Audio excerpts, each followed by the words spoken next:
పిల్లలందరూ నాయన ఈ యొక్క వాక్యాన్ని విని దాన్ని గ్రహించి ప్రభావ వాళ్ళ యొక్క మారు మనసు పాప క్షమాపణ నిమిత్తం నాయన నీ యొక్క సన్నిధికి వచ్చి నాయన వారు మనసు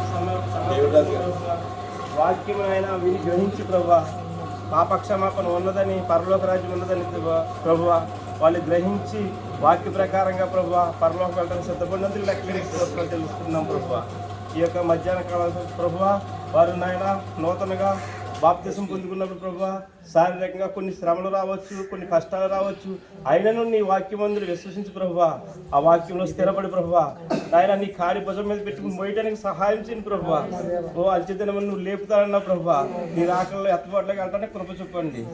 ఈ ప్రార్థన మీ పాలసన చేసుకుని ప్రార్థన ప్రతిఫలం సమాధానం తెచ్చని ప్రభు యేసుక్రీస్తునామములో అడుగుతున్నాం తండ్రి. మత్తయి సువార్త 28వ అధ్యాయం 18-19 వచనాలు ఒకరు, అలాగే అపొస్తలుల కార్యాలు 2వ అధ్యాయం 38 నుంచి 42వ వచనం వరకు ఒకరు, కొలస్సీ రాసిన పత్రిక 3వ అధ్యాయం 17వ వచనం వరకు ఒకరు. కాబట్టి మీరు వెళ్ళి సమస్త జనులను శిష్యులుగా చేయండి, తండ్రి యొక్క కుమారుని యొక్క పరిశుద్ధాత్మ యొక్క నామంలోనికి వారికి బాప్తిస్మం ఇచ్చుచు నేను మీకు ఏ ఏ సంగతులను ఆజ్ఞాపించుతునో వాటినన్నింటిని గైకొనవలనని వారికి బోధించుడి. పేతురు మీరు మారుమనసు పొంది పాపక్షమాపణ నిమిత్తము ప్రతివాడును యేసుక్రీస్తు నామములో బాప్తిసం పొందిరి, అప్పుడు మీరు పరిశుద్ధాత్మను వారిని పొందిదురు. ఈ వాగ్దానం మీకును మీ పిల్లలకును దూరస్తులకి అనగా మన ప్రభువైన యేసు మన దేవుడు తన యొద్దకు పిలిచిన వారందరికీ చెందిని వారితో చెప్పాను. ఇంకను అనేక విధములైన మాటలతో సాక్ష్యం ఇచ్చి మీరు మూర్ఖులకు ఈ తరము వారును వేరే రక్షణ పొందిరని వారికి హెచ్చరించారు. కాబట్టి అతడు వాక్యమును అంగీకరించేవారు బాప్తిసము పొంది ఆ దినమందు ఇంచుమించు 3000 మంది చేర్చబడి వీరు అపోస్తుల బోధను సహవాసమందును రొట్టు విరిచినందును ప్రార్థన చేయుందును ఎడతెగక ఉండిరి. మరియు మాట చేత కానీ క్రియ చేత కానీ మీరేమి చేసినను ప్రభువైన యేసు ద్వారా తండ్రి అయిన దేవునికి కృతజ్ఞతాస్తుతులు చెల్లించు సమస్తమును ఆయన పేరట చేయుడి.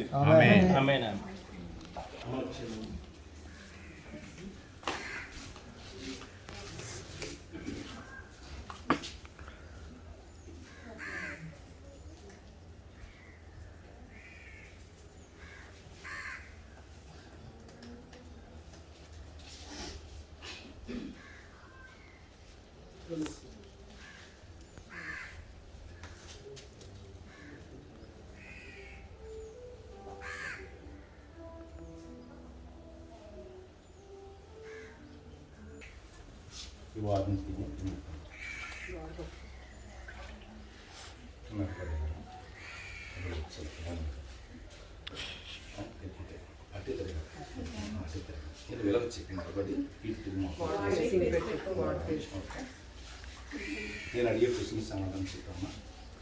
ఆత్మస్వరూపైన దేవుడు, వాక్యమైన దేవుడు యేసుక్రీస్తుగా 2000 సంవత్సరాల కిందట శరీరధారిగా ఈ భూమి మీదకి వచ్చాడని నమ్ముతున్నారా? ఆయన మీ పాపం నిమిత్తం చనిపోయి సమాధి చేయబడి 3వ దినాన్ని తిరిగి లేచాడని నమ్ముతున్నారా? మరలా ఆయన మరి మిమ్మల్ని తీసుకుని వెళ్ళడానికి ఆయన వస్తాడని నమ్ముతున్నారా? మోకరించండి.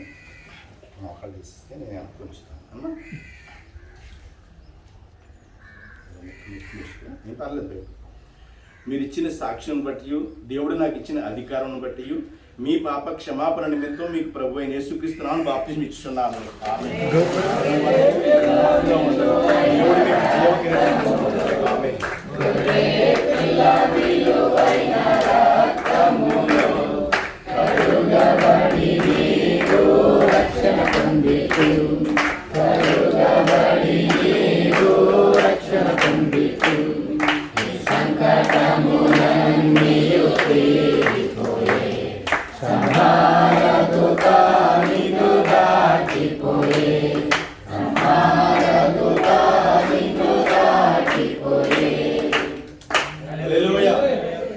నీళ్లున్నాయి, దాసుడు నీళ్ళలో ఉన్నాడు. ఇంకా మీలో ఎవరికైనా మరి పాప క్షమాపణ నిమిత్తం యేసుక్రీస్తు నామములో బాప్తిసం కావలసి వస్తే రావాలని వారికి సమయం ఇవ్వబడుతుంది. మంచిది, ప్రార్థన చేసుకుందాం. ప్రేమ కలిగిన మా తండ్రి, కృప కలిగిన మా తండ్రి, సర్వశక్తి కలిగిన దేవానికి వందనాలు, స్తుతులు, స్తోత్రాలు తండ్రి. మీ కుమార్తె నీ అందు విశ్వాసం ఉంచి నీ నామములో రక్షణ పొంది ఉండగా నాయన కృప కలిగిన దేవుడు, సర్వశక్తి కలిగిన దేవుడవు. నేను నేలలో బాప్తిసం ఇచ్చాను కానీ నువ్వు పరిశుద్ధాత్మలో బాప్తిసం ఇచ్చేవాడు నాయన. నీ పరిశుద్ధాత్మ చేత ఆ కుమార్తెను నింపి నాయన నీ యొక్క రాకడ పర్యంతము తమ జీవితాంతము కూడా నీకు నమ్మకంగా జీవించి ఎత్తబాటుకి సిద్ధపడినట్లుగా నీ కృప అనుగ్రహించి సహాయం చేయండి. అలాగే కార్యక్రమంలో పాల్పొందిన సహోదరులందరూ కూడా మీరు దీవించి ఆశీర్వదించి సహాయం చేయమని, అలాగే ఆ పరలోకములో ఈ యొక్క సంతోష సమయంలో మేము కూడా కలిసి సంతోషిస్తూ ఉన్నాం నాయన. అందుని బట్టి మీకు వందనాలు, కృతజ్ఞతాస్తుతులు చెల్లిస్తూ సమస్త ఘనత, మహిమ, ప్రభావాలు మీరే పొందుకోమని యేసుక్రీస్తు నామమున అడుగుచున్నాము తండ్రి. ఆమేన్. అందరికీ వందనాలండి. God bless you. మీ యొక్క స్థలాలకు వెళ్ళి ఆరాధన చేసుకోవాలనుకుంటుంది.